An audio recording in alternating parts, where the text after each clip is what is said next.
এই পরম ভক্তিকে যথার্থভাবে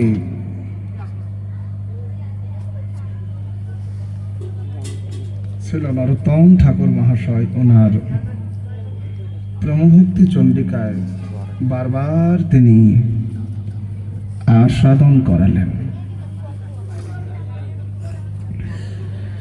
ওনার ত্রিপদীতে উনি লিখলেন, কৃষ্ণ সেবা কর্মার্পণে কামার্পণে ক্রুধ ভক্ত দেশী জনে, লোভ সাধু সঙ্গে হরি কথা, মোহ ইষ্ট লাভ বিনে, মদ কৃষ্ণ গুণগানে, নিযুক্ত করিব যথা তথা। ঠাকুর মহাশয় এই ত্রিপদীতে অত্যন্ত আস্বাদনের সহিত তিনি বললেন,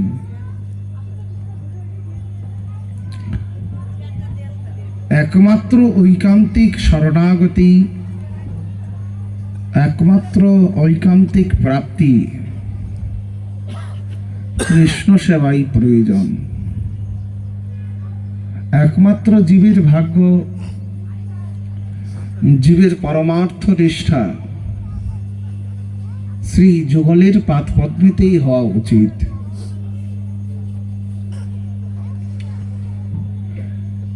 কৃষ্ণ সেবা কর্মার্পণে ক্রুধ ভক্ত দেশী জনে।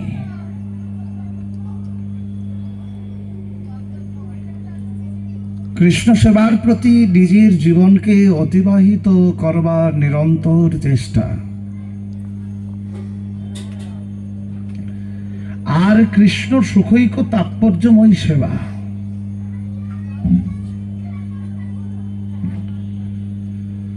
কৃষ্ণের জন্য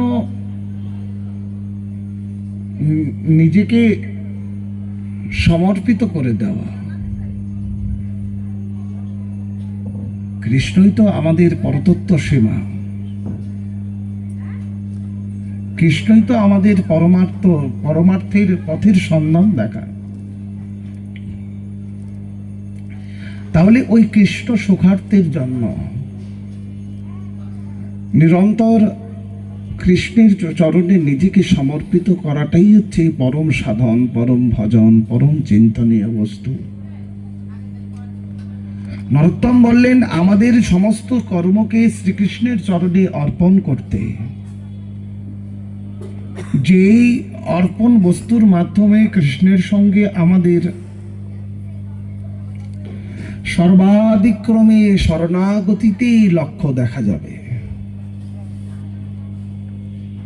কৃষ্ণ কৃপা করিবেন ধীর করি জানি। আপনার মনে কোনো সংকল্প নেই, কিন্তু যখনই কৃষ্ণ সেবা দেখবেন, যখনই কৃষ্ণ চিন্তা আসবে, যখনই কৃষ্ণের চরণে মনটি সমর্পিত করবেন, তখন আপনার মনে একটু একটু করে কৃষ্ণের প্রতি চিন্তা জাগবে। আমরা যখন ঠাকুরের সেবা করি তো আমাদের একটা চিন্তা জাগে না যে না, আমার ঠাকুরকে আজ পূজা করতে হবে, আমার ঠাকুরকে আজ এখন একটু পরে পরে কৃষ্ণ সেবা সুখৈক চিন্তা, আমার ঠাকুরকে এখন ভোগ রন্ধন করে দিতে হবে, দুপুর গনিয়ে আসলো, রাত্রিতে ঠাকুরকে সন্ধ্যার সময় আরতি করতে হবে, ঠাকুরের ঠান্ডা লাগবে, ঠাকুরকে একটু গরম জল দিয়ে ঠাকুরকে সেবা দিতে হবে। এগুলো তো কৃষ্ণ সুখৈক তাৎপর্য ভাব হয়ে কৃষ্ণ সেবা। কার জন্য? কার সুখের জন্য? কৃষ্ণের সুখের জন্য কৃষ্ণ সেবা। আমাদের সুখের জন্য কৃষ্ণ সেবা নয়। এই জন্য কৃষ্ণ সুখী হবেন, সেই জন্য দেখুন আমরা সেবার জন্য সব দ্রব্য যোগাই। কিন্তু ভগবান বললেন, পত্রম পুষ্পম ফুলম তৈয়ম জমে ভক্তা প্রগচ্ছতি তদয়ম ভক্তম মপ্রস্বামী প্রজাত্মনম। তদেয়ম ভক্তম মপ্রস্বামী প্রজাত্মনম। ভগবানকে পত্র পুষ্প ফুল জল যাই কিছু অর্পণ করুন না কেন, যদি মহারাজ তার ভিতর যদি ভক্তি লোকায়িত না থাকে, ভক্তি যদি না থাকে, তাহলে ভগবান সেই দ্রব্যকে গ্রহণ করে না। দুর্যোধন এত কিছু দ্রব্য আয়োজন করেছিলেন, তো দুর্যোধনের ওইখান থেকে তো ভগবান গ্রহণ করতে পারতেন, কিন্তু দুর্যোধনের রাজভোগকে ভগবান ত্যাগ করে ওই ওই বিদুরের গৃহে গিয়ে কলার খোসা খাচ্ছেন। কেন খাচ্ছেন? বিদুর তখন বারবার ডেকে বলছেন কৃষ্ণকে, আর বিদুরানীকে বলছেন, এই বিদুরানী, তুমি কি পাগল হয়ে গেছো? ওই কৃষ্ণকে তো জগতের লোক ভালো মন্দ কত কিছু ভোগ লাগায়, আর তোমার ঘরে কৃষ্ণ এসেছেন, তুমি কলা খেতে দিয়েছো, তো কলা খেতে দিলেও ভালো মানা যায়, কিন্তু তুমি কলা না খেতে দিয়ে কলার ছিলকাগুলোকে খেতে দিচ্ছ। তখন কৃষ্ণ বিদুরকে বলছেন, না কাকা, জীবনে তো অনেক জায়গায় অনেক ভক্ত অনেক কিছু দেয়, অনেক কিছু খায়, কিন্তু কাকিমা যেই কলার খোসা যে স্বাদ পাচ্ছে, তার রাজভোগেও তার স্বাদ পাই না। বিদুরানীর ভাবটা ছিল কৃষ্ণের প্রতি, বিদুরানীর ভাব ছিল কৃষ্ণের প্রতি, সার্বভৌমের ভাব ছিল কৃষ্ণের প্রতি, গৌরীদাসের ভাব ছিল কৃষ্ণের প্রতি, দময়ন্তীর ভাব ছিল কৃষ্ণের প্রতি, সচিমাতার ভাব ছিল কৃষ্ণের প্রতি। কৃষ্ণকে পাবার জন্য, কৃষ্ণকে ভালোবাসার জন্য ভাবের প্রয়োজন। লব্ধ বস্তু দিয়ে কৃষ্ণ তত্ত্বকে আস্বাদন করা যাবে না। শুধু বৈরাগ্য ভক্তি দিয়ে কৃষ্ণকে লাভ করা যাবে না। কৃষ্ণকে লাভ করতে গেলে মহাশয় অনুভবের প্রয়োজন, অনুভূতির প্রয়োজন, আর অনুরাগের প্রয়োজন। এই তিনটি বস্তু যদি না থাকে, তাহলে সে কৃষ্ণ তত্ত্বকে উপলব্ধ করতে পারবে না। নরোত্তম এই জন্য বলছেন, কাম কৃষ্ণ কৃষ্ণ সেবা কর্মার্পণে। এই যে কৃষ্ণের সেবাটা করছি, তো কৃষ্ণকে সুখী হওয়ার জন্যই তো। যদি আমার সেবার দ্বারা কৃষ্ণ যথার্থ সুখী না হলেন, তাহলে সেই সেবাটাকে যথার্থ সেবা বলা যাবে? যথার্থ সেবা তাকেই বলে যেখানে কৃষ্ণ সুখী হবেন, অন্যত্র নয়, কৃষ্ণ সুখী হবেন। এই জন্য মহারাজ, এই যে আমাদের যে সেবাক্রমগুলো রয়েছে, যেটা শ্রী গুরুদেব আমাদেরকে দীক্ষা দেওয়ার পর সেবা বুদ্ধি দান করেন, শ্রী বৃন্দাবন যুগল ভজন ধন, এই যে সেবা, এই সেবা যে দান করেন শ্রী গুরুদেব আমাদেরকে, এগুলো তো কৃষ্ণের সঙ্গে সম্বন্ধ করার জন্য। গুরুদেব আপনাকে দেখবেন দীক্ষা দেওয়ার পর চিত্রপট প্রদান করছেন, কেন? এগুলো হচ্ছে অর্চা বিগ্রহ, এগুলো হচ্ছে সেবা বিগ্রহ। নিত্য অর্চা বিগ্রহকে অর্চন করতে হবে, সেবা করতে হবে। মহারাজ, আমাদের বর্তমান সময়ের পরিস্থিতি এখন এমন হয়ে গেছে, আমরা বিগ্রহকে সাক্ষাৎ জ্ঞান তো করি না, বিগ্রহকে পুতুলের মতো সেবা করা আরম্ভ করেছে।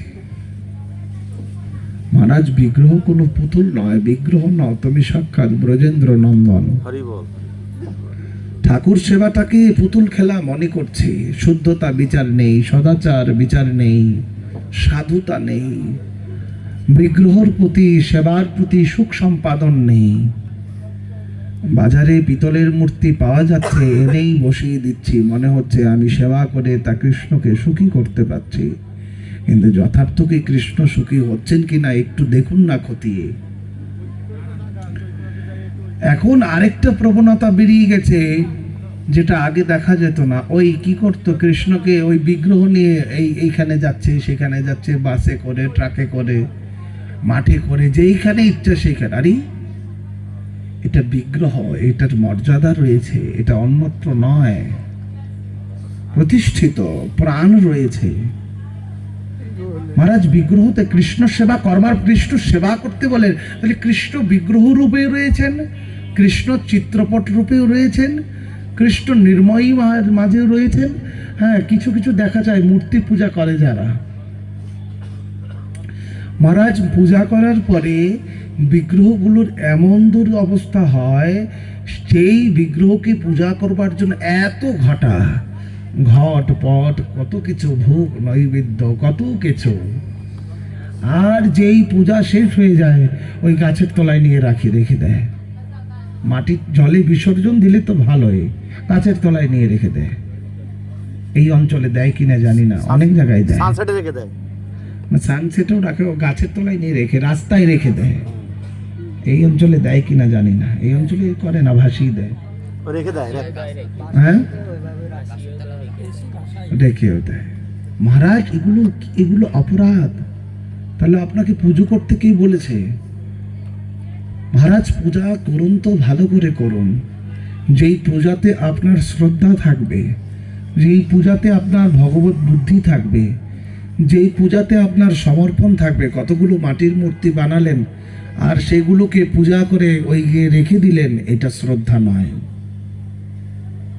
এটা শ্রদ্ধা নয়। শ্রদ্ধা কর্তার অর্থ হচ্ছে সুদৃঢ় বিশ্বাস, সুদৃঢ় বিশ্বাস। আপনি বিগ্রহ গড়বার কি প্রয়োজন? আপনি চিত্রপট পূজা করুন না, তাতেও ভগবান সাক্ষাৎ রয়েছে, তাতে কোনো ভেদ নেই। কিন্তু পূজা যদি করতে হয় তাহলে শ্রদ্ধার সহিত করুন। যেই বিগ্রহের পূজা করছেন তিনি সাক্ষাৎ সেখানে বিরাজমান, মন্ত্রময়ী ভাবনা। আমাদের উপাসনাটা হচ্ছে মন্ত্রময়ী আর চিন্তাময়ী ভাবনা। এগুলো হচ্ছে আমাদের সনাতন ধর্মের উপাসনা পদ্ধতি। আমাদের পদ্ধতিটা হচ্ছে মন্ত্রময়ী উপাসনা। মন্ত্রের দ্বারা আমরা বিগ্রহকে প্রতিষ্ঠা করি, অর্চন করি, সেবা করি। আমাদের মন্ত্রের দ্বারাই তো, আমরা মন্ত্র বিশ্বাসী মানুষ, সোজা কথায়। আমরা মন্ত্রই তো, গুরুদেব তো মন্ত্রই প্রদান করেন, সেই মন্ত্রই তো জপ করি। ঠাকুর পুজো করি, মন্ত্রের দ্বারাই তো পুজো করি না, মন্ত্র না জেনেই পূজা করি। মন্ত্রের দ্বারা পূজা করতে হবে, মন্ত্রকে জানতে হবে, পূজা করতে হবে। তা আমাদের সেবাটা হচ্ছে মন্ত্রময়ী সেবা, মন্ত্রের দ্বারা পূজা করতে হবে না, যেমন তেমন সেবা করলেই হবে। মহারাজ এই জন্য একটু সাবধানতা অবলম্বন করতে হবে বিগ্রহ সেবার প্রতি। যেখানে সেখানে বিগ্রহকে নিয়ে যাওয়া, যেখানে সেখানে বিগ্রহকে ওই ভোগ দেওয়া, যা ইচ্ছা তাই ভোগ দেওয়া, শাস্ত্রের বিরুদ্ধ কৃত আচরণের দ্বারা ঠাকুরকে সেবা করা। আমি যা খাচ্ছি, অনেকে বলে আমি যা খাই তা ভগবানকে দিই খাই, কিন্তু ভগবানকে যেই বস্তু দিচ্ছেন সেটা যথার্থ শাস্ত্র সম্মত কিনা একটু পরিলক্ষিত করে দেখুন না। এই জন্য মহাপ্রভু বললেন সর্বত্র কহিবে পুরাণ বচন, পুরাণের দিকে লক্ষ্য করে দেখুন। মহারাজ বিগ্রহ নও তুমি সাক্ষাৎ ব্রজেন্দ্র। এখানে নরোত্তম বললেন কৃষ্ণ সেবা কর্মার্পণে ক্রুধ ভক্ত দেশী জানে। কৃষ্ণ সেবার প্রতি কর্মার্পণ করতে, অর্পণ করতে বলছেন সর্বদা। শ্রী গুরুদেব আপনাকে সেবা দিয়েছেন, তো সেবাটা তো শ্রদ্ধার সহিত করতে হবে, নিত্য করতে হবে, প্রত্যেক দিন করতে হবে। গুরুদেব মন্ত্র দিয়েছেন, নিত্য জপ করতে হবে, প্রত্যেক দিন জপ করতে হবে, না একদিন একাদশীর দিন জপ করলে হয়ে যায়। অনেকে আছে নিয়ম করে একাদশীর দিনেই জপ করে, আর করে না, শেষ। আর 15-14 দিন হরে কৃষ্ণ, খবর পর্যন্ত নেই। মহারাজ মন্ত্রটা ওই 15 দিনের জন্য নয়, 15 দিন পরে একবার জপ করবেন না, না, মন্ত্রটা নিত্য জপ। দীক্ষিত ব্যক্তি যদি 3 দিন মন্ত্র না জপ করে তাহলে তার পুনরায় সংস্কারের বিধান শাস্ত্রে দিয়েছেন। এরকম অনেকেই রয়েছে যারা দীক্ষা নেওয়ার পরে জপ করেন না, ধ্যান করেন না, চিন্তা করেন না, স্মরণ করেন না, মালাটা খুলে রেখে দেয়। হায় হায়, গুরুদেব তো কৃপা করেছেন আপনাকে, কিন্তু মহারাজ এই কৃষ্ণ সেবা প্রসঙ্গক্রমে কৃষ্ণ সেবা আমাদের হচ্ছে কর্মার্পণ সেবা। কৃষ্ণের প্রতি নিজেকে সমর্পিত হয়ে ঠাকুর সেবা করতে হবে। ঠাকুর সেবাটা চাই সেই নয় ওই যে নিজে খাবো থাল ভরে ভাত আর ঠাকুরকে একটু নকুল বাতাসা দেবো, হরে কৃষ্ণ হয়ে গেল পূজা। ঠাকুর পূজা করি তো আমি মহারাজ, আমি তো ঠাকুর পূজা করি, কৃষ্ণকে তো ওই যে নকুলদানা ভোগ দিচ্ছে, নিজে তো খাচ্ছি ছানার রসা দিয়ে কত কিছু দিয়ে।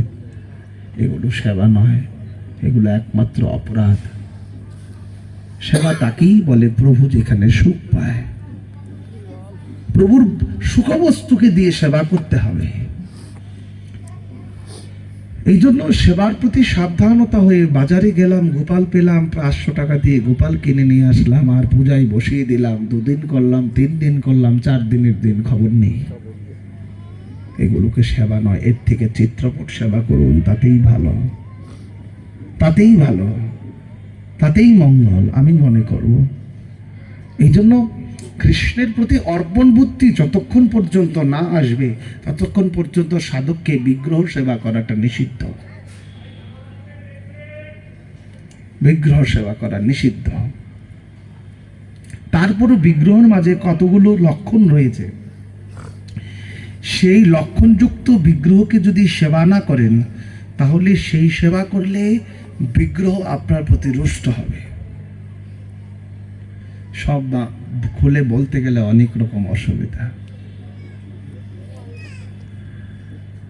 এই জন্য এই বর্তমান সমাজে প্লাস্টিকের যেই প্রবণতা বেরিয়ে, ফাইবার, এগুলো দিয়ে অর্চা বিগ্রহ সেবা করা নিষিদ্ধ, অপরাধ হয়। প্লাস্টিকের গোপাল সব জায়গায় পাওয়া যায়, আমাদের বৃন্দাবনেও দেখেছি পাওয়া যায়। কি বলবে, কলির প্রভাব। এগুলো অর্চা বিগ্রহ নয়।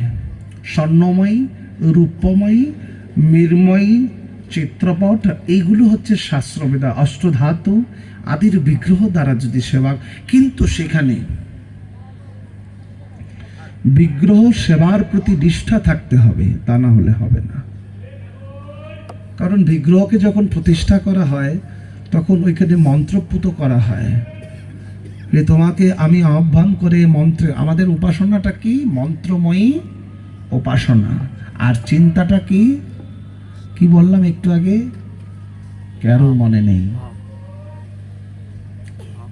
চিন্তাময়ী আমাদের ভাবনাটা, মন্ত্রময়ী আমাদের উপাস। আমরা মন্ত্র বিশ্বাসী, মন্ত্রের দ্বারা আমরা ঠাকুরকে চিন্তা করি। সবকিছুতেই মন্ত্র লাগে। প্রতিষ্ঠা করতে গেলে মন্ত্র, ভোগ লাগাতে গেলে মন্ত্র, ফুল দিতে গেলে মন্ত্র, তুলসীতে জল দিতে গেলে মন্ত্র, সবকিছুতে মন্ত্র। গুরুদেব কানে দিচ্ছেন মন্ত্র। তো আমাদের উপাসনা পদ্ধতি হচ্ছে মন্ত্র। মন্ত্রের মাধ্যম দিয়ে আমরা ঠাকুরকে বিশ্বাস করি, মন্ত্রের ভাব দিয়ে, মন্ত্রের মাধ্যমে আমরা ঠাকুরকে দর্শন করি। এই জন্য ভাই রে ভাই, সুদৃঢ় বিশ্বাস করি এই সাধন করতে হবে, মন্ত্রময় উপাসনা। এই জন্য মহারাজ বিগ্রহতে যখন প্রতিষ্ঠা করা হয় সেই বিগ্রহতে প্রাণ এসে যায়, ওই বিগ্রহতে প্রাণ এসে যায়। এই জন্য ওই প্রতিষ্ঠিত বিগ্রহ, অর্চা বিগ্রহ সাবধানতার সহিত সেবা করতে হবে। মহাপ্রভু এই জন্য বলে দিলেন, বিগ্রহ নও তুমি সাক্ষাৎ ব্রজেন্দ্র নন্দন। শ্রদ্ধায় শ্রীমূর্তির সেবন কথাটিকে লাগিয়ে দিলেন। আমি তো নিত্যি কাপড় পরি, গোপালকে একদিন পরিয়ে রেখে দেই, 4 দিনের দিন আর খবর নেই। মহারাজ গোপাল সেবা করলে প্রত্যেক দিন পরাতে হবে কাপড়। আপনি স্নান করে কাপড় বদলান না, না বাসি কাপড় পরে বসে থাকেন? আপনার খাওয়ার রুটিনটা একটু বদলান না প্রত্যেক দিন? গোপালকে কি দেবে? নকুলদানা? কখনো কখনো কারোর মনের ভাবনা হলে একটু বাতাসা কিনে দেয় বা একটু কিচমিচ কিনে দেয়, তাতে কোনো দেয় কেউ কেউ। আবার কারো যদি ভাবনা হয় গোপালের প্রতি, তাহলে নকুলদানার থেকে একটু বাতাসা কিচমিচ কিনে দেয়, এটাও ঠিক। মহারাজ এগুলো ঠিক নয়।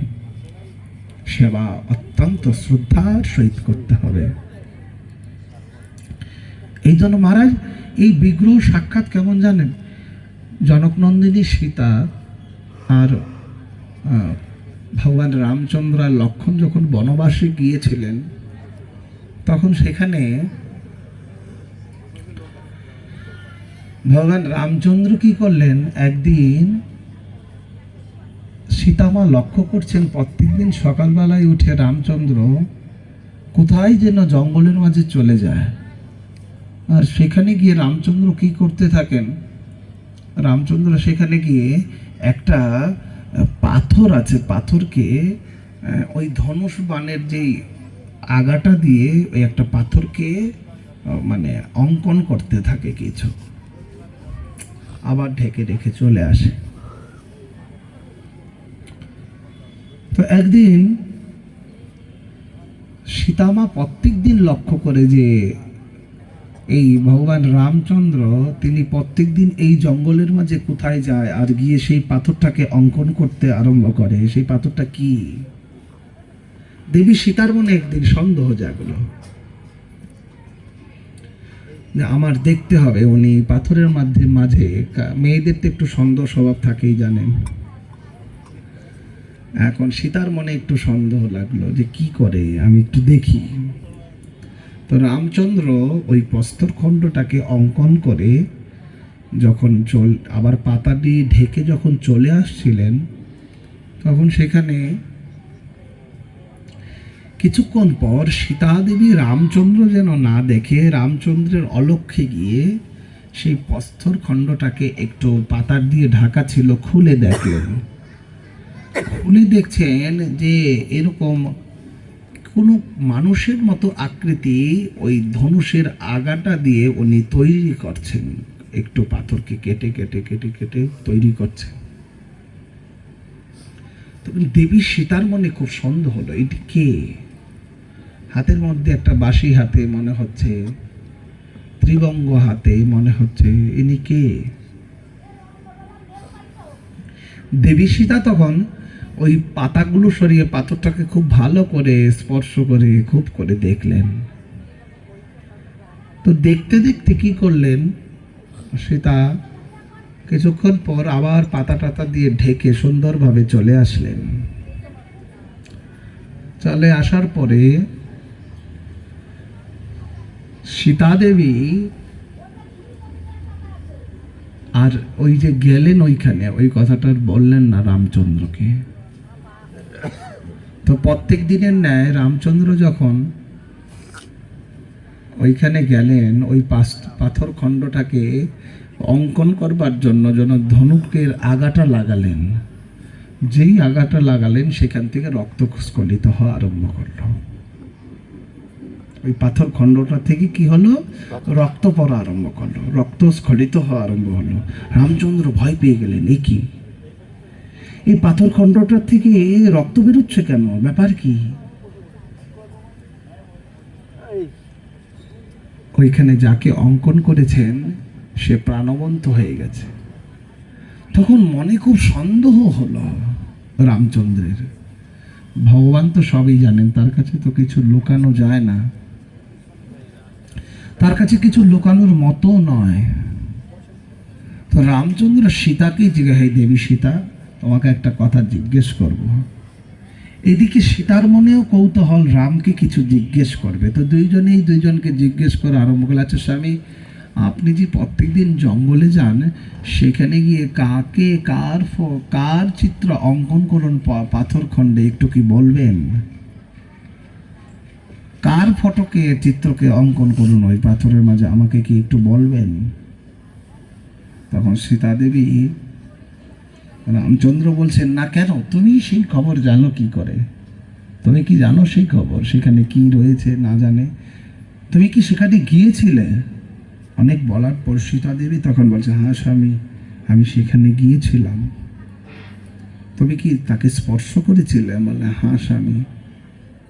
তখন এই জন্যই তো সীতা, আমি বুঝতে পারলাম না, তুমি স্পর্শ করে এসেছ, আর আমি যখন গিয়ে ধনুষের আগা দিয়ে আমি যখন পাথর খণ্ডটাকে আবার অঙ্কন করতে লাগলাম, তখন সেই পাথর খণ্ড থেকে রক্তস্খলিত হওয়া আরম্ভ করলো। সীতা, তুমি স্পর্শ করেছিলে? বলে, হ্যাঁ স্বামী, আমি মনে সন্দেহ ছিল, আমি স্পর্শ করলাম। এই জন্যই তো সীতা। রামচন্দ্র বলেন, এই জন্যই যার বিগ্রহ অঙ্কন করছিলাম সেই বিগ্রহ প্রাণবন্ত হয়ে গেছে। সেই বিগ্রহ প্রাণবন্ত, মানে ওই বিগ্রহে প্রাণ এসে গেছে, এই জন্য রক্ত খলিত হয়ে পড়ছে, এই জন্য রক্ত করে। তখন বললেন, স্বামী আমি তো বুঝতে পারলাম না, হয়তো হতেও পারে, কিন্তু স্বামী এই যে যার চিত্র অঙ্কন করছেন উনি কে, আমাকে কি একটু বলবেন? তখন রামচন্দ্র বললেন, আমার অবতার শেষে দাপরের প্রথমে আমি যখন কৃষ্ণ অবতার নেব, তখন এই জন্য আমি দেখতে কেমন হব, আমার স্বরূপটা কেমন হবে, এই জন্য আমি এই ত্রেতা যুগেই আমি আমার চিত্রকে অঙ্কন করছিলাম পাথরের মাঝে, কিন্তু তুমি স্পর্শ করেছো দেখে এই জন্য এই বিগ্রহে প্রাণ এসে গেছে। আগামী ভাবি যুগে, দাপর যুগে আমি কৃষ্ণ অবতার নিব, মুরলী ধারণ করব, ত্রিভঙ্গ ঠামে দাঁড়াবো, গোপীগণকে নাচাবো, এই রূপ আমি অঙ্কন করছিলাম। এই জন্য সে মা সীতা, দেবী সীতা, তুমি ওই বিগ্রহকে স্পর্শ করার সাথে সাথে বিগ্রহতে প্রাণ এসে গেছে, বিগ্রহ নও তুমি, সাক্ষাৎ এটা হচ্ছে প্রাণবন্ত হয়ে গেছে। সেই ভগবান রামচন্দ্রের হাতে অঙ্কিত ছিল পৃথিবীর প্রথম কৃষ্ণ বিগ্রহ, যেই বিগ্রহর নাম পরবর্তীতে ক্ষীরচোরা গোপীনাথ নামে প্রতিষ্ঠিত, যেটা উড়িষ্যায় রেমুনায় বালেশ্বরে রয়েছে। ক্ষীরচোরা গোপীনাথ, যেখানে যার জন্য মাধবেন্দ্র পুরী ক্ষীর চুরি করেছিল, এই জন্য ক্ষীরচোরা গোপীনাথের বিগ্রহটা কিন্তু একটু অসম্পূর্ণ রয়েছে, সম্পূর্ণ নয়। অসম্পূর্ণ অবস্থায় সীতা স্পর্শ করে দিলেন, তাতে প্রাণ এসে গেল, এই জন্য তিনি হচ্ছেন ক্ষীরচোরা গোপীনাথ। যারা নীলাচলে জগন্নাথকে দেখতে যান অবশ্যই যাবেন বালেশ্বরে ক্ষীরচোরা গোপীনাথকে দেখতে, অত্যন্ত রমণীয় স্থান, অত্যন্ত প্রেমময় ঠাকুর। অনেকে হয়তো গেছেন, ক্ষীরচোরা গোপীনাথকে দর্শন করতে হয়। মাধবেন্দ্র পুরীর জন্য ক্ষীর চুরি করে রেখেছিলেন ভক্তকে ভালোবাসার জন্য। ধন্য মাধবেন্দ্র পুরী, যার লাগি গোপীনাথ ক্ষীর কইলা চুরি। রেমুনার বাজারে ওই গোপালের জন্য বৃন্দাবন থেকে চন্দন আনতে গেছিল, তো ওই চন্দন আনতে গিয়ে সেখানে রাত্রি হয়ে মলয়ের চন্দন আনবে মলয় পর্বত থেকে, তখন রাত্রি হয়ে গেছে, রেমুনার বাজারে বসে রয়েছে, তো মনে করছিলেন যে রাত্রি হয়ে গেছে, এখানে বিশ্রাম করি। তো ভগবান যেই ধামে অধিষ্ঠিত দেবতা থাকে তিনি তার সব কিছু বলতে পারেন। তো ওই অঞ্চলের দেবতা ছিল এই ক্ষীরচোরা গোপীনাথ। এই ক্ষীরচোরা গোপীনাথ তখন কি করলেন, রাত্রিতে অনাহারে, অযাচক বৃদ্ধি ছিল এই মাধবেন্দ্রপুরীর, অযাচক বৃদ্ধি, যদি কেউ দিত তখন সে খেত। তো রাত্রিতে শুয়ে রয়েছেন রেমুনার বাজারে, তো ভক্ত যদি ক্ষুধার্ত থাকে ভগবান কি খুশি হন কখনো? ভক্তের জন্য ভগবান সব কিছু করেন। মহারাজ ভক্তের জন্য এত কিছু করেন ভগবান, তা বলবার বিষয় নয়। কি করলেন, 8টা আটিকা, মানে 8টা মাটির পাত্রে, মৃত পাত্রে ওই মাধবেন্দ্র ওই ক্ষীরচোরা গোপীনাথের জন্য অমৃত কেলি নামক ক্ষীর, গোপীনাথের যে ভোগ লাগে ক্ষীরটা, ওই ক্ষীরটার নাম হচ্ছে অমৃত কেলি, অত্যন্ত সুস্বাদু। আজও ওই ক্ষীর এখানে হবেই না, ওইটা গোপীনাথের আলাদা কৃপা প্রসাদ, অমৃত কেলি ক্ষীর। তো 8টা আটিকায় ভোগ লাগালেন, 8টা পাত্রতে ভোগ লাগালেন। গোপীনাথ কি করলেন, ওই ভোগ খেতে খেতে 2টা পাত্র ওই গোপীনাথের পিছন দিকে সরিয়ে রাখলেন, কাপড়ের ভিতরে সরিয়ে রাখলেন। এদিকে তো খুঁজে পায় না কি হলো ভোগ, এই অনেক বড় প্রসঙ্গ, সময় নেই। রাত্রেবেলায় পূজারীকে স্বপ্ন দিলেন গোপীনাথ, এই দেখো আমার বাজারে, এই রেমুনার বাজারে আমার পরম ভক্ত মাধবেন্দ্র পুরী, সে কি করছে, সে বসে আছে অযাচক বৃত্তি নিয়ে, তার জন্য একটু ক্ষীর নিয়ে যাও না। বলে এখন রাত্র বাজে এতটা, আমি ক্ষীর কোথায় পাবো, ক্ষীরটা পাবো কোথায়? তোমার যখন যা ইচ্ছা তাই করো। তখন বলে, জানো ক্ষীরটা পাবে কোথায়? আর তুমি যে আমাকে রাত্রে বিহারুতে ভোগ লাগিয়েছিলে ক্ষীর, সেখান থেকে আমি 2টা ক্ষীরের হাঁড়ি সরিয়ে রেখেছিলাম, আমার কাপড়ের নিচে রয়েছে, তুমি গিয়ে দেখো। রাত্রিতে মন্দির খুলে গেলেন, গিয়ে দেখছেন হায় তাই তো, গোপীনাথ 2টা পাত্র সরিয়ে রেখে দিয়েছেন। তখন বললেন, এই ক্ষীরটা নিয়ে ওই মাধবেন্দ্রপুরীর কাছে দিয়ে আসবে, সে অনাহারে রয়েছে। আমার ধামে যদি আমার ভক্ত অনাহার থাকে তাহলে কি আমি সইতে পারি? তখন ওই খুলে গিয়ে দেখলেন ক্ষীর রয়েছে, সেই ক্ষীর নিয়ে রাত্রেবেলায় গেলেন, মাধবেন্দ্রপুরী অনাহারে রয়েছেন, গিয়ে বলছেন, এই নাও মাধবেন্দ্রপুরী, তোমার জন্য ক্ষীর পাঠিয়েছেন। বলে কে পাঠিয়েছেন? বলে তুমি যাকে ডাকো সে পাঠিয়েছেন। বলে কে? বলে পাঠিয়েছেন সাক্ষাৎ গোপীনাথ। মাধবেন্দ্রপুরী কেঁদে দিলেন, ভগবান তোমার এত করুণা, এত করুণা তোমার, তুমি তোমার ভক্ত অনাহারে রয়েছ আর তুমি তার জন্য ক্ষীর পাঠালে। প্রভু আমি তো তোমার কৃপার যোগ্য নয়, তারপরে তুমি অযোগ্যকে কৃপা করো, এটা তোমার স্বভাব। আমার মতো অযোগ্যর জন্য তুমি ক্ষীর পাঠিয়েছ প্রভু, আমি তো তার সম নহে। হরিদাস ঠাকুর বলছেন, এক পিপিলিকা মইলে পৃথিবীর কইছে হানি হয়, তোমার সহায় কোটি কোটি ভক্তজন। এক পিপিলিকা মইলে কইছে হানি হয়। একটা পিপিলিকা যদি মরে যায়, হরিদাস ঠাকুর বলছেন, তাহলে কি হানি হয়ে যায়? তোমার সহায় তো কোটি কোটি জন, তো এক পিপিলিকা মরলে কইছে হানি হয়? কিছু হানি হয় না। মহারাজ মাধবেন্দ্র পুরী বলে, প্রভু তোমার এত অহেতুকী করুণা যে তুমি আমার জন্য ক্ষীর পাঠালে, কেন কষ্ট করলে? আমি তো অনাহারে থাকতে পারতাম। গোপীনাথ বলছেন, না মাধব, তুমি যে বড় ভক্ত, আর ভক্ত যদি খিদায় থাকে আমি যে সইতে পারি না। ভক্ত আর ভক্ত মুখেই তো আমি খাই, আমাকে ভোগ দিল সেই বস্তু আমি গ্রহণ করি না। ভক্ত তার ভাব দিয়ে যদি আমাকে ভোগ দেয়, আর সেই ভোগ যদি আমার ভক্তকে দেয়, আরাধনাম সর্বেশানাম বিষ্ণু আরাধনাম পরম তদীয়ম সমর্চনম, বলে আমার আরাধনা হইতো আমার ভক্তের আরাধনা অতীব আমার প্রিয়। আমাকে যদি আরাধনা না করে সে আমাকে পাবে কিনা, আমার ভক্তকে যদি আমাকে আরাধনা করে সে আমাকে পাবে কিনা সন্দেহ, কিন্তু আমার ভক্তকে যদি কেউ আরাধনা না করে তাহলে সে আমাকে পাবে কিনা তাতে সন্দেহ রয়েছে। আর আমাকে যদি আরাধনা না করে তাতে ভালো, কিন্তু আমার ভক্তকে আরাধনা করলে সে আমাকে পাবে। এই জন্য মাধবেন্দ্র পরিপাত অত্যন্ত ক্রন্দন করতে, প্রভু তোমার করুণা, তোমার কৃপা, তোমার দয়া, এটা তো তোমারই কৃপার দান, আমার জন্য তুমি পাঠালে। এই বলে মাধবেন্দ্রপুরী ক্ষীরকে গ্রহণ করলেন। মহারাজ কথার তাৎপর্য হচ্ছে কৃষ্ণ সেবা কর্মার্পণে, এই সেবা বুদ্ধিটাকে কৃষ্ণের চরণে নিবেদন করতে হবে, কৃষ্ণ সেবার জন্য তাকে সুখী করা। গোপীগণ যে কৃষ্ণকে পেয়েছিলেন কৃষ্ণ সেবার জন্যই তো, অন্যত্র নয়। এই জন্য নিরন্তর কৃষ্ণর সেবা যখনই করব, সেবা বুদ্ধিতে সেবা করব, ওই নকুন দানা দিয়ে নয়, ভক্তির দ্বারা, ভক্তির দ্বারা সেবা করব। যেই ভক্তিতে ভগবান আপনার ঘরে কিছু নাই তাতেও হতে পারে, কিন্তু কৃষ্ণের চরণে মনটা রাখুন, তাতেই হয়ে যাবে। দ্রব্য বুদ্ধিতে ঠাকুর সেবা নয়, প্রেম বুদ্ধিতে ঠাকুর সেবা করুন, ঠাকুর সেই বস্তুকেই গ্রহণ করবে। রঘুনাথের পুত্রের কিচ্ছু জ্ঞান ছিল না, মানে মুকুন্দের পুত্র রঘুনন্দনের কিচ্ছু জ্ঞান ছিল না। রঘুনন্দন বলছেন, আমার বাবা বলে গেছেন তুমি একটু খাও নাড়ু, না হলে তো বাবা রাগ করবে এসে।